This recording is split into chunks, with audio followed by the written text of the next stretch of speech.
Hi, this is the Sixth Wanderer again, bringing you my take on Horizon Zero Dawn. So, I'll be honest with you. I'm kinda biased when it comes to games. I just like games with male protagonists better because I can really feel like I'm the main character in the game. When I'm playing a game, I'm just not controlling the character, but I am the character, so I don't know, that's just me, that's how I immerse myself in a game. So, games with female leads just don't attract me as much as games with male protagonists.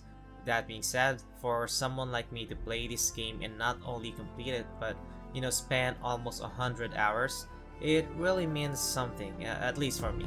So I just fell in love with this game from the start. The setting of the story is just so interesting and unique, and you have a very likable main character too, who is Aloy. So anyway, Horizon Zero Dawn is one of the best recent RPGs out there, but with a few things that could use improvement.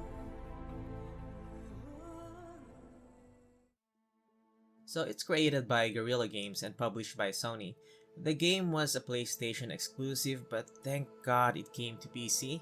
So yes, I am a PC player and I don't have a PlayStation yet. So just a few words about the story. The main character is of course Aloy, who is an outcast of the Nora tribe from when she was young because she is motherless. You start the game as little Aloy, and the game will let you experience right away how she is discriminated and shunned, and also how she was raised instead by a fellow outcast named Ross, who basically became her father figure and have trained her to become a warrior. So young Aloy one day found that there's a way for her to join the tribe again, and also know who her mother was, and that is by joining the Proving, which is like just how it sounds, a rite of passage or test of skills, where those who will pass will be accepted and those who will win will be granted a boon by the matriarchs, who are like the women elders slash leaders in the tribe. So around this time, young Aloy also found an ancient device, which is the Focus, a device that can be used for scanning, understanding ancient technology, and fast forward, as Aloy grew, she not only developed her physical skills, but also her understanding of the Focus and how to use it. So, just like every good story, there will be an event that will kickstart our heroine to go on a journey, and I'll leave it at that. So, the story is not just about Aloy, but it's basically about the current state of the world and how the different tribes are living and interacting with one another. It's about understanding the present and the discovery of the past. It's about self-discovery and growth, and it's about discovering what happened and understanding why the current world is as it is. And it's about how using these knowledge you discover can be good or bad thing for the people living in it. So you have 6 difficulty setting when you start the game. Personally, I played very hard, but that's really up to you because the game can really be difficult at first. So just choose whatever you think is best, and if it doesn't work the way you want to, you can always change the difficulty setting mid-game.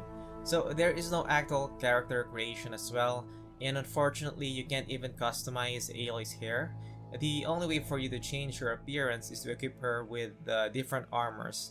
And unfortunately, some cutscenes are pre-rendered cinematics, so yeah, not your actual character model. So even if you outfitted Aloy with a cool looking armor, some cutscenes are going to show her on her default gear. There's also no any form of base building in the game, so yeah, let's get that out of the way and proceed to the gameplay. So exploration is one of the game's strongest points. Your main tool will be your Focus, which you can use to scan enemies for vulnerable spots, track or follow missions, get more info on objects, or just basically to survey your surrounding area. When controlling Aloy, you can sprint, you can slide, you can jump. The game offers a great verticality, so you can climb places, but take note that there are just spots that you can climb on. So that can be hard to see sometimes, especially when you're new to the game. So no, you can't climb just anywhere like Breath of the Wild or Assassin's Creed, but you can keep jumping your way to the top of most hills or mountains. And then when you're on the top, if the Assassin's Creed lets you do a leap of faith, here you'll have a spot where you can rappel down. So how Aloy does that without gloves and not destroy her hands is something that I will never know. You can also swim, though you can't really dive underwater. You can also sneak and stealth your way to infiltrate or kill enemies. And you can also ride some of the machines that you will that you hack, but you will need to visit the different cauldrons first to learn how to hack these machines. The cauldrons are like places where the machines are born, or you know, like a factory. So there's also a fast travel system in the game which you can initiate using your world map, but take note that you will need to have the right resource for it. There is an item though in the game which can give you unlimited fast travel, so you probably need to prioritize that first. The game also has a crafting system which is very important. It can help you improve your armor, items, weapons, and also to create traps and potions. Because there is a crafting system, needless to say that resource gathering is very important in the game. You can get resources from the machines you defeated, or from the plants you gather, or you know, from hunting animals. And because there is a great deal of resources gathering to be done, there will be merchants scattered around the map where you can of course buy or sell items. So the world is just really big. There are just a great variety of places to explore, different machines to encounter, of course different tribes with their different beliefs, and anything important will be marked in your map, like the settlements, bandit camps, hunting grounds of the different species of the machines, places where to find collectibles, the cauldrons, vantage points, tallnecks. So you are mostly free to explore, so you know, you can reveal a portion of the map by traveling to that area on foot, or by riding a machine, or you can just simply climb the long necks marked in your map, and once you're at the top you can sync with them, and that will reveal a big portion of the map, kinda like your Assassin's Creed synchronization points. So as you wander around, you will find data points as well, which are like collectibles, which are really great because they expand the story of the world as it gives you more info about the past, and there are even some that you can listen to, so it's really nice. And as you explore to do stuff, just like Geralt from The Witcher, you will hear Aloy speak to herself to give you clues. Looks like each marker points to another, giving directions. The game is just really beautiful, and when you can see the ruins that are taken over by vegetation, and then you slowly pick up or collect items that gives more info about what happened in the past, or you know, if you go to a certain vantage point where you can see how a certain place looked before, it just gives you this feeling of satisfaction, and it's just a world that you can really be immersed to. Believe me, I had a difficult time staying away when I played it. So the combat is also where the game really shines. So Aloy is an archer. You have melee attacks, you have light and heavy attacks as well, which can also deal a good amount of damage, and you can also use it in stealth to stealth kill enemies. But it's not really the focus of the game, so don't expect that you can easily melee your way against the larger and stronger enemies, because that will be an easy way to die. You have different weapons as well, like slingshots, rope casters, traps, which you can use to crowd control, and heavy weapons that can deal heavy damage but they make you move really slow. And you also have different ammos which you can use to burn enemies, freeze them, rip away parts, or knock them down, and so on. So the main point of the gameplay is really you targeting and shooting specific parts of the enemies you are up against, either to slowly remove their armor or just hit a critical spot. And that is why I gave up using my joystick and opted to use my keyboard and mouse instead. So the game will not give you a tutorial on the different weak points of the different machines. That is why you must use your focus to scan them first. Mostly the vulnerable parts are the shiny ones. You also have a skill in the game which will help you slow down time for targeting, and take note that the parts that the focus show you are not always the weakest points of the enemies or the machines you fight against, but instead they are just vulnerable spots that may be covering a more sensitive part of the target. So yes, the game may show you which parts to go for, but it's still up to you to discover where you can be most effective. There are also places in the game where you can shoot a pile of logs and drop them to enemies, which can cause fatal damage. So if you see these parts in the game, it probably means you have to use them, because it may mean that there are strong machines or a large number of them around. So when approaching the target, you can either sneak or attack head-on. Scanning enemies not only reveal weak points but also movement patterns as well. So if you choose to sneak, you can easily avoid them or know where to wait for them. You can also tag them first, just like how you do it in Assassin's Creed games, which I like because it's very helpful when infiltrating, tracking your enemies.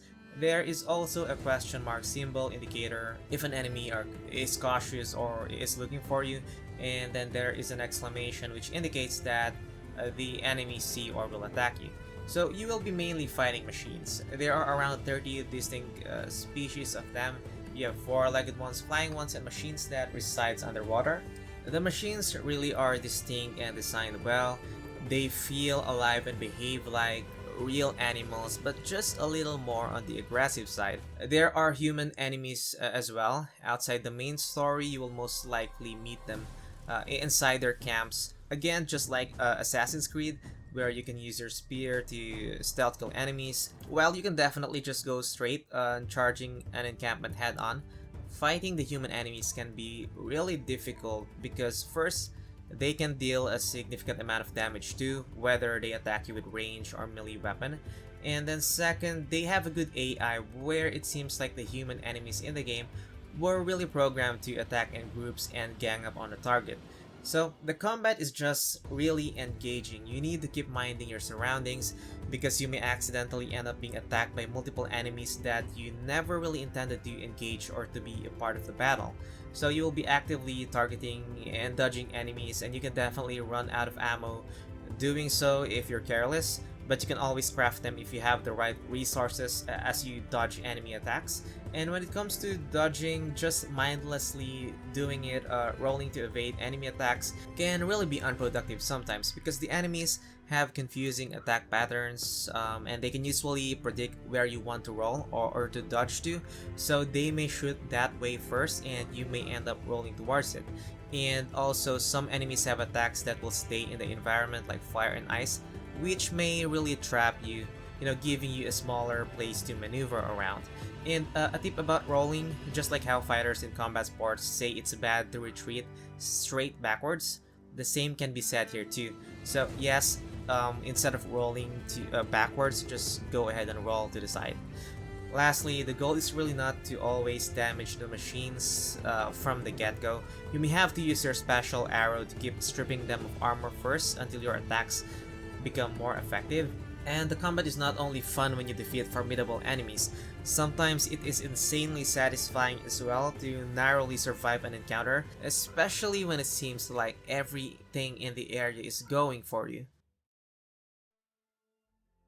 Now when it comes to leveling up, there is really not a lot of things to say because it's mostly the same with other RPG games where you have a target experience points and you have to meet that to level up. You can either earn points by defeating enemies or by completing quests or missions. For most open world games where exploration is just tempting to do from the very start, there's always that risk of you becoming over leveled, and usually that is fine as long as it doesn't mean being too over leveled for the main quest, because that will take some fun away. So as you can see, each quest or missions here, you can see their level requirements, so just try to be mindful and not to level up too much for the main quest. And the same thing, if you need to earn a few more levels, you can always just base on this to know which quests or missions you should do first. When it comes to the actual distribution of points, I like the interface a lot. I just find it neat and easy to understand where you can see everything right away. Plus, you can also see a preview of the skill, which for me is really nice. There are a lot of useful skills, but at the end of the day, these skills are just secondary. Primarily, it's still about you, the player, getting good leveling up yourself, whether that's timing, aiming, dodging, or analyzing the enemies. As for the quests, of course, you have your main ones, side quests, some world missions. I usually try to complete all of them when I play open world games like this, but here I did most but gave up on a number of them because they were just really not interesting enough. Now that's my personal opinion, but regardless, they are there to help you gain levels if needed. As for the inventory of the game, I honestly hate how it looks. I don't like the large icons and not being able to see the actual look of the items at a glance, but instead what you see here are like icons or arts or representation of the items. If you are the type of player who just want to dive straight right away and go adventuring without understanding all the rules, menus, tips, or the mechanics of the game, which is a bad habit of mine, you may be confused of all these symbols to the right, like what they represent and all. So you can actually see what they mean if you point your mouse to the category instead of the specific item itself. And just one more thing about the inventory, you don't have a weight limit, but you have a limit of the number of items you can carry. You can scrap or disassemble resources to earn shards, which are like the currency of the game, but it would just be better if you upgrade the different carrying capacity, as you can see here, as soon as you can, so that you can mostly go adventure without interruption.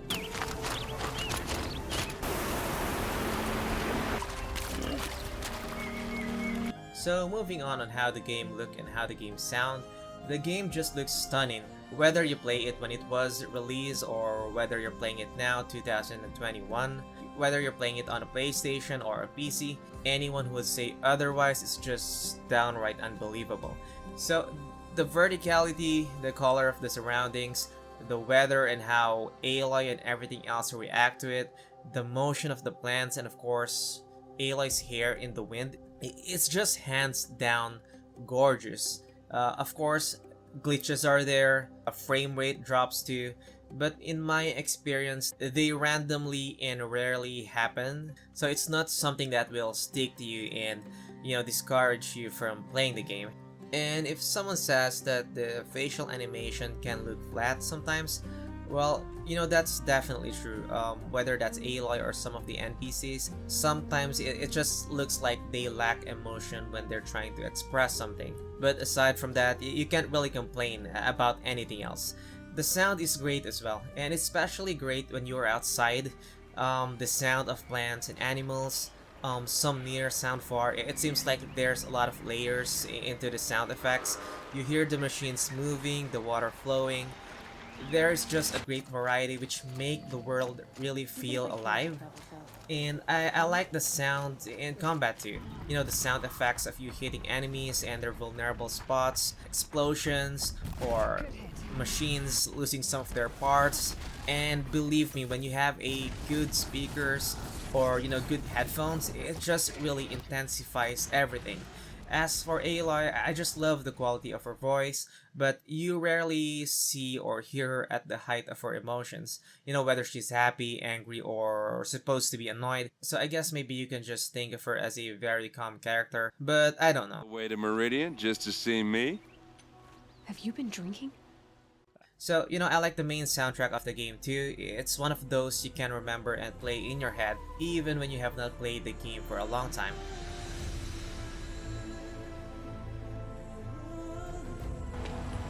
What is it? The end. Or how it begins, anyway. So that was a lot, but with all that said, my only issue in the game is that when you play this for over 50 hours trying to do everything, this beautiful world can start to feel empty. While the outside world is always a wonder to explore and the main settlements are, somehow interesting, most of the small settlements or camps you discover outside, or even the people you meet there, doesn't really have anything interesting going on. Not all, but most of them. So a lot of hours into the game, I just really stopped trying to complete everything and just did the interesting ones. If you already played the game, I'm curious, did you feel the same way? Let me know in the comments below.